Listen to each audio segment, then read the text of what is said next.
This is Lisa from Mobile Tech Review, and this is the 2018 MacBook Air. Still 13.3 inches, but a lot has changed here, which probably, even though I know some of you are not so happy with some of the changes, it's probably a good thing, because the old MacBook Air was years old technology, particularly the fairly low resolution TN panel instead of an IPS panel on it. The CPUs were aging, all that sort of thing. So Apple's done a big redesign here while keeping sort of the general spirit of the look, but pretty much this is the bigger version of a 12-inch MacBook now. Apple's always used lower power CPUs for the MacBook Air since its inception, when it sold for like $1,800 when it first came out.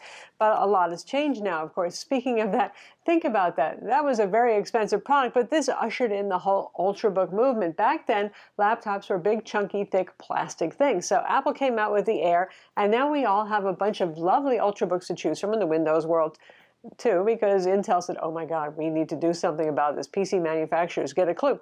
So now for around $850 and up, you can get a really nice metal body Ultrabook. Well, this one is getting a little more modern. We have Thunderbolt 3 × 2, full 40 gigabit per second. So yes, you can use an eGPU with this, a Thunderbolt 3 dock, of course USB-C stuff still included as well. We have Touch ID, aka the Apple phrase for a fingerprint scanner on board. So that's always nice. Log in with your fingerprint instead of by typing your password. Typing, let's talk about typing. We will. You get the Butterfly Gen 3 keyboard here that we've seen on the other MacBook Pros from 2018, a polarizing feature, no doubt. We're going to look at the rest of it now. So the Mac is available in gold, silver, and space gray colors. It still has that wedge-shaped design. That's the signature for the MacBook Air versus the relatively flat parallel look that you see on a 13-inch MacBook Pro. We have faster Wi-Fi on board. We have Bluetooth 4.2, and we still have a 720p webcam. Oh, fuzzy me. The entry price is up. This is one of the bad things. This is the trend for Apple. Now, they've gone through this before. They either get more competitive with pricing, run one of their switcher campaigns, or they say, we're just going to milk our base, so to speak. And they know that if you love Mac OS, you're going to buy this stuff. And plus, there's still the iPhone as the halo product on their line. So a lot of people find a Mac to be aspirational, and they test the waters to see how much you're going to spend. The nice thing about the old MacBook Air is $999, and you could often find it for less, in part, in fact, because it was really getting long in the tooth and a little outdated, so retailers were discounting it a lot. But once you pass that point, and they really did pass it here, it gets to be a little dicey, especially with such beautiful Windows competition out there for those people who are open to other operating systems. This starts at $1199 for an insulting 128 gig SSD and 8 gigs of RAM. The RAM amount is fine. It's low power DDR3 still on this.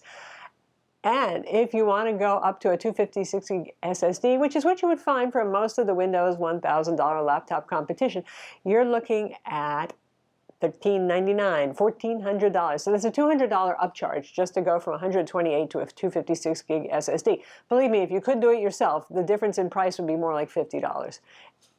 That is what it is. You can go up to a 1.5 terabyte SSD if you want. That's only $1,200 more. And there's a 512 gig SSD option. If you do build to order, you can get it with up to 16 gigs of RAM, and that is nice. So here's challenge number one. It's pretty close in price to the 13-inch MacBook Pro no touch bar, the one that Apple did not update this year, and I have a feeling it's probably just going to go away eventually, and they're going to have the Air fill in that spot instead. So we'll talk a little bit more about that later, because there is a lot of temptation. Either way, you're not getting the creature comforts of the old 13-inch MacBook Air, which means legacy ports. We've gone total Apple modern here. So you have your headphone jack and you have two Thunderbolt 3 ports, like I said. So you can plug a variety of things into those Thunderbolt 3 ports, and you can have fun with all sorts of dongles too. Much as I'm a little bit snarky about that, I will say that I do enjoy Thunderbolt 3 and USB-C both in laptops, both Windows and Mac, because I've started to use Thunderbolt 3 docks, which are just wonderful because you can support so many kinds of peripherals in there with one cord. Samsung T5 fast SSDs, all that sort of stuff. You get the idea. And then plugging in USB-C to a variety of, well, non-Apple smartphones. Compared to the 12-inch MacBook, well, obviously you get a bigger screen here. I wonder how well the 12-inch MacBook is doing these days, if that really small form factor still is floating a lot of people's boats or not. I wonder if Apple will continue to offer that. Maybe they're just going to go with this mainstream size, considering the fact they have not updated the 12-inch MacBook. That still has last generation CPUs inside. That one still just has a USB-C port, so it's more port limited than this one is too. So that kind of pushes you towards this new 13-inch MacBook Air. In terms of performance and specs, well, you can see some of those on screen right now. This is a Intel 8th generation Y series 5-watt CPU. It's a slightly tweaked version versus the one that we've seen in Windows laptops like the HP Spectre Folio 13 that we recently reviewed. It's only available with Mac Core i5 right now. The tweaking is basically instead of Intel UHD 615 graphics, you get 617 graphics, which really in terms of benchmarks is pretty much the same and not that far from Intel HD or UHD 620 graphics. The performance here is dual core, 4 threads, and surprisingly good for a 5-watt CPU compared to a 15-watt typical Ultrabook CPU used, again, in that non-touch bar 13-inch MacBook Pro.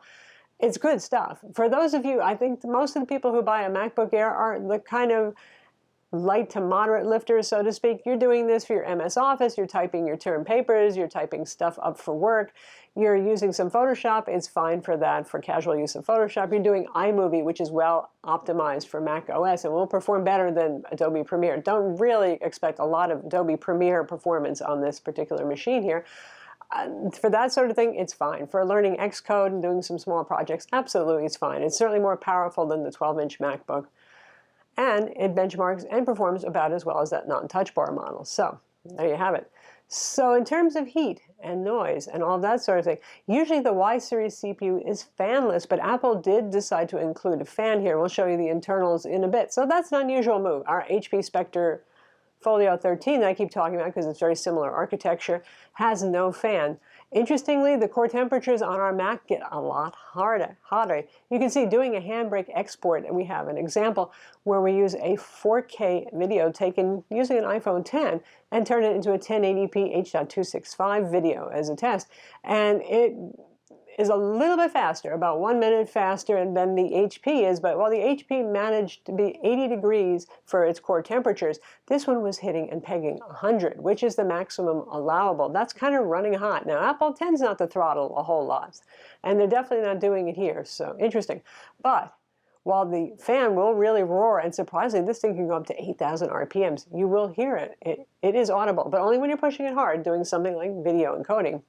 The surface temperatures do not get hot. It's way cooler than the MacBook Pro line, 13 or 15-inch, when those are being pushed hard as well. So that's pretty nice. For those of you who really are into Final Cut Pro, you're doing lots of drone footage editing, and that's all the rage these days, or you're a YouTuber and all that sort of thing, I would still recommend at least a 13-inch MacBook Pro for faster export times and a more fluid response, particularly with 4K video in the timeline. But you can see us scrubbing through iMovie and doing some edits with some 4K footage, again, from an iPhone X. And it's not bad at all, really. It's certainly it's stronger than the old MacBook Air. That's definitely the case. So performance isn't bad. What could be the problem here? Well, the display has been disappointing to Mac folks, particularly because Apple typically has bright displays. First, let me say, once again, this is a huge improvement over the old 13-inch MacBook Air screen in terms of viewing angles, in terms of contrast, in terms of color gamut. It's a modern IPS Retina display, 2560 by 1600 resolution. The old one was 1440 by 900 resolution. It's a lot better. But all is not paradise here, because don't expect MacBook Pro level of display still, which was true of the old Air by a wide margin.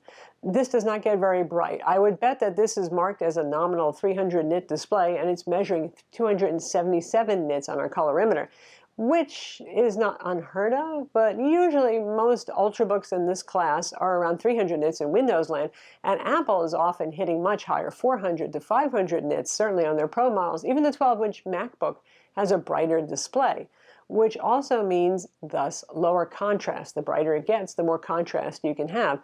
It's decent on the metrics, which you can see on screen, but it's nothing to write home about. Again, it's sort of competitive with some Windows Ultrabooks out there, and it's much better than it was before, but if you really want a bright display, this is not it. Of course, it doesn't have P3, it's not HDR, it's not all those things that you're going to pay extra to get in a MacBook Pro. That is not surprising either. Also, the calibration from the factory, they do a lot better with the MacBook Pro line of machines. Let's put it that way. This one was pretty off. When we first tested it, you could see that it had a kind of greenish blue tint, more towards the green. Very often, laptop displays will be on the cool side. It usually enhances your perception of contrast and is pleasing. A lot of people like a cool kind of towards the blue look. But green makes things look not contrasty and a little sickly. Calibration can fix that, even if you just eyeball it using Apple's system preferences to do that yourself, you're probably going to improve it. So if you're looking at this in the store and you're thinking it looks like a little washed out, you can probably improve that. Currently at launch, the Mac ships with macOS Mojave, the latest version of macOS, the one that has the dark modes and all that sort of thing, so that's pretty cool. So let's talk about that keyboard. This is a 3rd-gen Butterfly keyboard. The good news is each key has a little condom underneath to keep dust out, so hopefully the keyboard won't fail. The 3rd-gen keyboards have been pretty reliable so far in the 2018 MacBook Pro models. And the only thing I can tell you from experience is that if you lock yourself away with it for like 3 days, just make yourself use it, maybe even avoid so-called normal keyboards, you might come to find that it's tolerable. You might even decide you like it. I'm not sure if this isn't Stockholm Syndrome for keyboards, though, but it can become tolerable. You've got stereo speakers flanking the keyboard on each side here, and Apple says they're 25% louder than the outgoing 13-inch MacBook Air.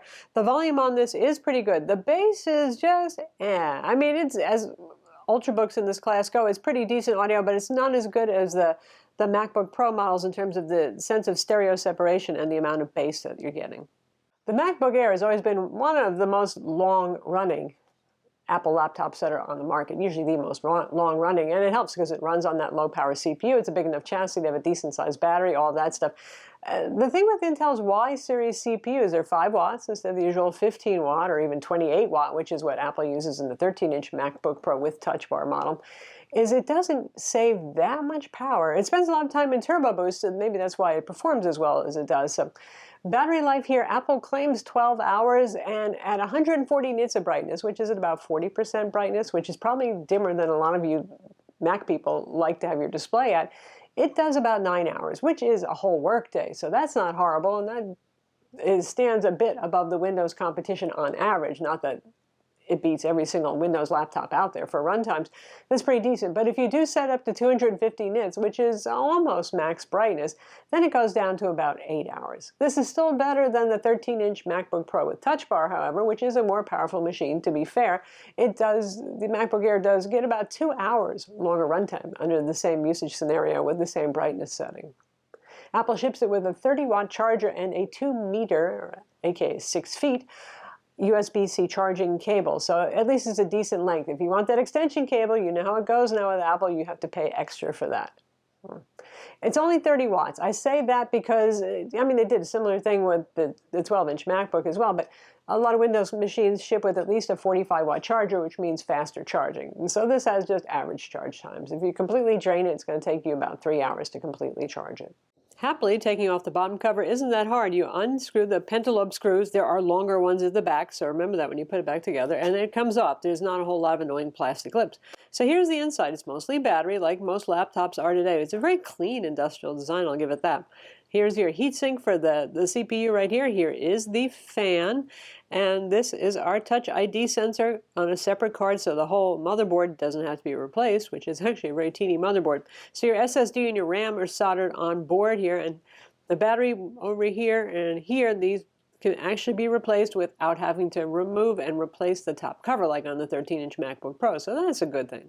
Though there is that fan, the interesting thing is, unlike every other, typical laptop motherboard architecture kind of thing, there is no heat pipe running from the CPU to the fan. Usually there's a copper pipe, often painted black, that runs to connect them so it wicks the heat off the CPU.